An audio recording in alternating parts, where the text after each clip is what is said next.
அஸ்ஸலாமுஅலைக்கும். Welcome to Nafeesa cooking of yours. இன்றைக்கி வந்து தந்தூரி பண்ண போகிறோம்.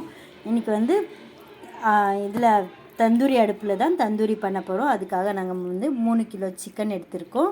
அதுக்கப்புறமா மசாலா வந்து 500 கிராம் தயிர், 3 கிலோவுக்கு 500 கிராம் தயிர் எடுத்திருக்கேன். 4 எலுமிச்சப்பழம் ஜூஸ் எடுத்திருக்கேன். பெப்பர் 2 ஸ்பூன், ஜீரகத்தூள் 2 spoon, kasuri methi 3 tablespoon, 2 tablespoon தனியா powder, 4 tablespoon Kashmiri chilli powder, 3 tablespoon salt, 2 tablespoon garam masala. இது எல்லாமே மிக்ஸ் பண்ணிக்கணும்.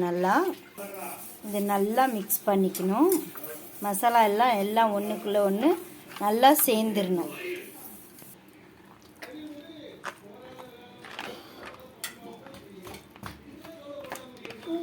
இது நல்லா பெரிய தட்டில் போடுங்க. அப்போ தான் நல்லா மிக்ஸ் ஆகும். மசாலா எல்லாம் ஒன்று நல்லா மிக்ஸ் ஆகிடுச்சுனாக்கா டேஸ்ட் வந்து உங்களுக்கு ஈக்குவலாக கிடைக்கும். இப்போ வந்து கொஞ்சம் கேசரி பவுடர், அந்த கலர் வர்றதுக்காக கொஞ்சம் கேசரி பவுடர்.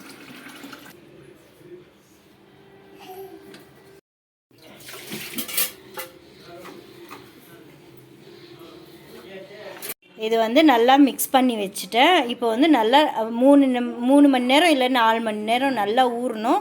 ஊறிடுச்சுன்னா சூப்பராக வந்து நாங்கள் அடுப்பு ஆன் பண்ணி வச்சிடலாம். இது வந்து தந்தூரி அடுப்பு. அது தந்தூரி செய்ய போகிறதுனால அது வந்து இப்போ வந்து ரெடி பண்ணிகிட்ருக்கோம். தந்தூரிக்காக இப்போது கறி போட்டிருக்கோம். இது வந்து 2 கேஜி கறி போட்டிருக்கோம். இப்போ வந்து ஊற வச்ச தந்தூரியை வந்து அடுப்பு கறி நல்லா நெருப்பாக்கிட்டு அதுக்கப்புறமா கறியை எடுத்து வச்சிடணும்.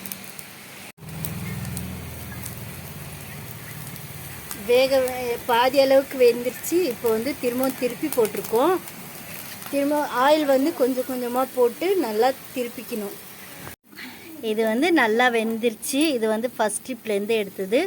இது வந்து நல்லா டேஸ்டியாகவும் இருக்குது, ஜூஸியாக இருக்குது. மசாலா எல்லாம் நல்லா சேர்ந்து வந்திருக்கு. இது வந்து செகண்ட் ட்ரிப் போட்டிருக்குறது. சூப்பராக இருக்குது ஃப்ரெண்ட்ஸ். பார்க்குறதுக்கே ரொம்ப அழகாக இருக்குது.